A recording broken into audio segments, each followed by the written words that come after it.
आज का टॉपिक है कार्डियक साइकिल। सबसे पहले हम डेफिनेशन देखते हैं, कार्डियक साइकिल के बारे में जानते हैं आखिर कार्डियक साइकिल होता क्या है।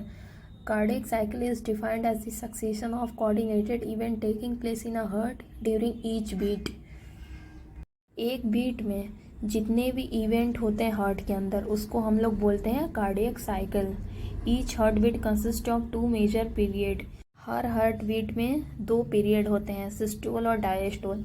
अगर हम सिस्टोल की बात करें तो जब कॉन्ट्रैक्शन होता है हार्ट का उसको हम लोग सिस्टोल बोलते हैं, और डायस्टोल का मतलब रिलैक्सेशन ऑफ हार्ट। जब हार्ट रिलैक्स करता है उसको हम लोग डायस्टोल बोलते हैं। अगर इसका हम लोग रेशियो की बात करें तो 120/80 mm ऑफ Hg। 120 होता है सिस्टोल का जब हमारा कॉन्ट्रैक्शन होता है, और 80 होता है हमारा डायस्टोल का जब रिलैक्सेशन होता है। All these event are repeated in a cyclic manner.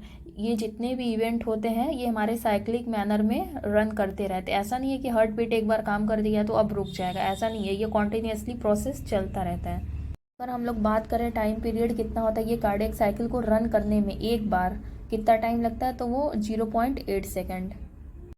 अब हम पढ़ते हैं कौन कौन से फेज़ होते हैं कार्डियक साइकिल में। पहला होता है हमारा एट्रियल कॉन्ट्रैक्शन। इस फेज में एट्रियम से ब्लड वेंट्रिकल्स में आएंगे during the contraction of bicuspid. Bicuspid को हम लोग मिट्रल वॉल्व भी बोलते हैं। यहाँ पे सेमीलुनर वॉल्व क्लोज हो जाएगी बिकॉज अभी पहले वेंट्रिकल्स को हमको फिल करना है।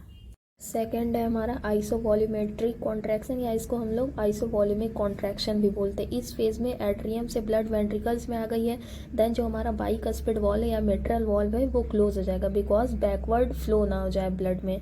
यहाँ पे वेंट्रिकल्स में धीरे धीरे कॉन्ट्रैक्शन होगा। जैसे ही ब्लड उसमें आएगा तो धीरे धीरे उसका प्रेशर बढ़ेगा क्योंकि वहाँ पे ब्लड आ रहा है, तो यहाँ पे कॉन्ट्रैक्शन होगा।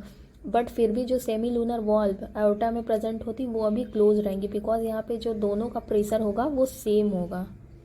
तीसरा है हमारा वेंट्रिकुलर इजेक्शन। इसमें 2 फेज होते हैं, रैपिड वेंट्रिकुलर इजेक्शन और slow ventricular ejection. Rapid ventricular ejection हम लोग पहले देखते हैं। इस फेज में वेंट्रिकल्स में धीरे धीरे प्रेशर बढ़ता जाएगा क्योंकि ब्लड तो कॉन्टिन्यूसली उसमें आ ही रहा है धीरे धीरे, ऐसा तो है नहीं कि उसमें अब नहीं आएगा।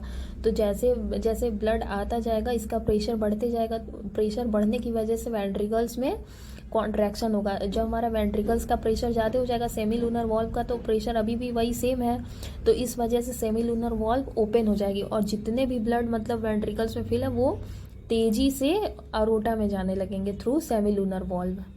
हम इसका सेकंड देखते हैं, स्लो वेंट्रिकुलर इजेक्शन। यहाँ पर वेंट्रिकल से जब तेजी से ब्लड जाएगा, जैसा कि हम लोगों ने रैपिड में देखा, तो अब वेंट्रिकल्स में ब्लड तो कम होगा, तो ब्लड कम होगा जिस वजह से अब पहले जितना तेज मूवमेंट नहीं कर पाएगा रोटा, इसलिए हम इसको स्लो वेंट्रिकुलर इजेक्शन बोलते हैं।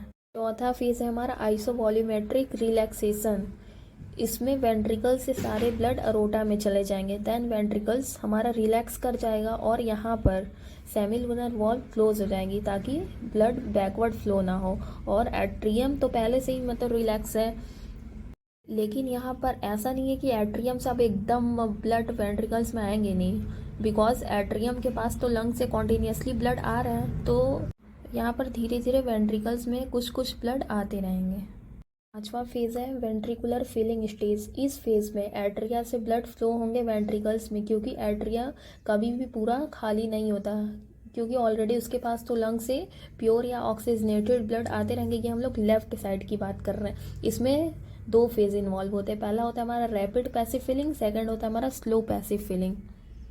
अब हम लोग बात करते हैं रैपिड पैसिव फिलिंग की। यहाँ पर एट्रियम से बहुत तेज़ी से ब्लड वेंट्रिकल्स में आते हैं क्योंकि एट्रिया पूरा भरा होता है ऑलरेडी, क्योंकि वो अभी तक तो रिलैक्स की कंडीशन में था। अब यहाँ पे उसका प्रोसेस होगा, जैसे ही वॉल्व ओपन होगा, मिट्रल या बाइकस्पिड वॉल्व, पूरा जो ब्लड रहेगा वो एकाएक मतलब अचानक से वेंट्रिकल्स में आ जाएगा। इस वजह से इसको हम लोग रैपिड पैसिव फिलिंग बोलते हैं।